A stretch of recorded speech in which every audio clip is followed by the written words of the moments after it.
Jack Mills is the owner and operator of Stockyards Gunfighter in Fort Worth, Texas. Stockyards Gunfighter is a virtual gun range that uses training simulators and laser technology, once only available to police officers and military personnel. Visitors can shoot zombies or engage in serious tactical training. Jack says, gun training can prepare us for the worst and help us protect ourselves and our loved ones. In the military, I was Chief of Explosive Safety, so I've been around gun ranges for decades. The virtual part, I saw them. Then I worked on fighter aircraft simulators for a number of years. Then I came back to seeing firearm simulators and thought, there's something nobody's doing. And so this is something that if they knew what it could do, there'd be a whole lot more interest in it. Because if I'm teaching you in a simulator lab, we can turn the volume down so we can have a conversation. If you make an error, I can freeze in that moment and explain that error, make it a teaching moment. None of that's possible if we're in a gun range shooting live ammo.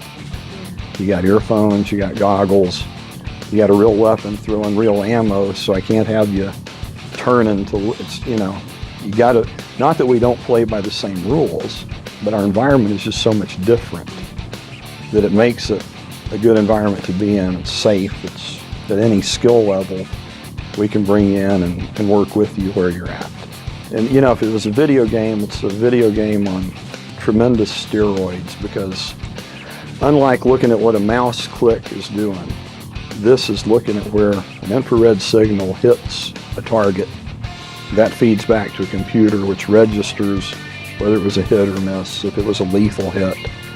And all that's done in real time. So on one hand, it kind of looks like, at the very basics, yeah, it's sort of a video game. But it's got all the other technology to where it's real. The feedback is real. It's not based on, some imaginary person. When you're in advanced training, it's a person life size on video. So you get the facial, the posture. You pick up all that nuance you can never get from an avatar or a computer-generated image. You just can't possibly pick that up the way you can looking at a real person. And at the other end of it, we've got rubber ducks that kids can shoot, and there's no hostile intent whatsoever. What they don't realize is they're still building muscle memory and trigger pulls if they do want to learn to shoot. It's the basics of how to do that well over time. A couple of people that they've never held a gun, but they're like, I really want to have one at my home. One lady said, I really want to be able to carry one because I'm on the road a lot. Had never held a gun. Those are my favorite ones because you don't have to unteach or unlearn bad behavior, because so many guys, well-intended, will go, here you go, sweetheart, here's the gun I bought just for you. And it's completely not the right gun for that person based on their size, their physical ability, or their attitude. But now they've gotten this from their brother, their husband, their dad. How do they say no? Or if I could have had them to start with, I could have helped them, based on those dimensions, find what would be the ideal fit. Because it's kind of like shoes. Not everybody wears Western boots for a reason. There's so many different shades of guns. Figuring out the one that's really going to work depends on who you are, where you're going to be, and how you see ever using that gun. Maybe you just want to shoot for entertainment. You may not need, an AR-15 tricked out to go to war if what you really want to do is go plank on targets down at the pasture. They're just different tools for different jobs, and we want to try to help people figure that out. The tough part of it is, if you haven't thought through what's going to happen. Let's take something as simple as a guy pulls a knife. The FBI says at 28 feet, you got 3/4 of a second to react before that knife is planted in you. Well, it doesn't matter if you're a police officer or a civilian, that 28 feet is the distance. You got 3/4 of a second. I'm pretty sure you can't pull your cell phone and dial 911 in 3/4 of a second. That awareness of what 28 feet looks like, so if you're ever in that threatening situation, would immediately help you know I've got to get something between me and them. I've got to get distance. What am I going to do? If you've never had that thought before, your mind's got to make that up on the fly based on experience.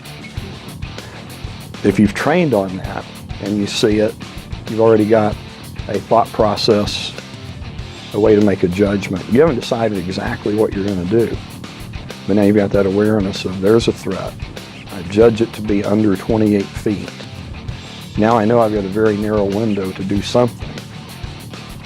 What's the best thing I can do in that particular moment, given that circumstance, to respond? But if you don't train it, then you've got to create it. You got to create it under stress. Your chance of making mistakes much higher than if you've actually seen it and encountered it before. It's about the need to train, and I do make some judgment on people. Like I've had guys come in. Anybody can come into the Stockyards Gunfighter and shoot anytime. At the other end of it, if you're shooting a stress vest, that's because you're law enforcement, you're armed security, you're a homeowner that wants specific training, on how to clear your home and how to defend your family. So we're pretty selective on how we go to that full extent of the training. Yeah, it's available to anybody who wants to do it, but it all starts with virtual. I'm not going to put you in a vest until you're pretty comfortable with reacting with the simulator. If I want to be prepared, how do I go into my house and clear the rooms? What's the right way if you think you hear somebody downstairs? There's actually well-established protocols for how you should go down there and approach that. Even though you've already dialed 911, you may not want to just hunker down in your room. You may need to go out and check. And there's good protocols for how to do that, and how to be safer at it.